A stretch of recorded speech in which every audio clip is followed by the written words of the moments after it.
আপনি এখান থেকে চাইলেও কিন্তু ব্যাক অফ করতে পারবেন না। সো সেখানে আসলে প্লেয়ারদের নেক্সট পসিবল কি প্ল্যানিংস থাকে সেটা এখান থেকে কিন্তু আমরা দেখব। এর মধ্যে আরো প্লেয়াররা চলে আসে জোকার। তারা যখনই দেখলো যে একটা বিল্ডিং এর মধ্যে একটা প্লেয়ার সোলো আছে তখনই কিন্তু তাকে ধরতে মানে অপেক্ষা করছে।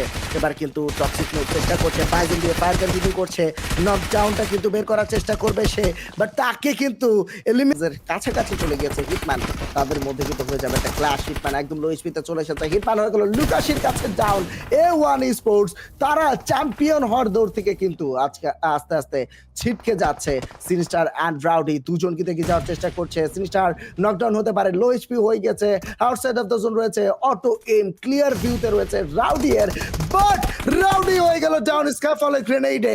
এবার কিন্তু A1 স্পোর্টস মহাবিপকা থেকে কিন্তু চ্যাম্পিয়ন হওয়ার জন্য চেষ্টা চালিয়ে যাচ্ছে। দেখা যাক চ্যাম্পিয়নটা হতে পারে কিনা A1 স্পোর্টস। অলরেডি কিন্তু আমরা চলে এসেছি টপ 2 তে 1v4 সিচুয়েশনে কিন্তু রয়েছে। দেখার বিষয় যে সিনিস্টার এখান থেকে 1v4 বের করে নিয়ে আসতে পারে কিনা, বাট না, সেখান থেকে কিন্তু 952 sports took the chicken dinner এবং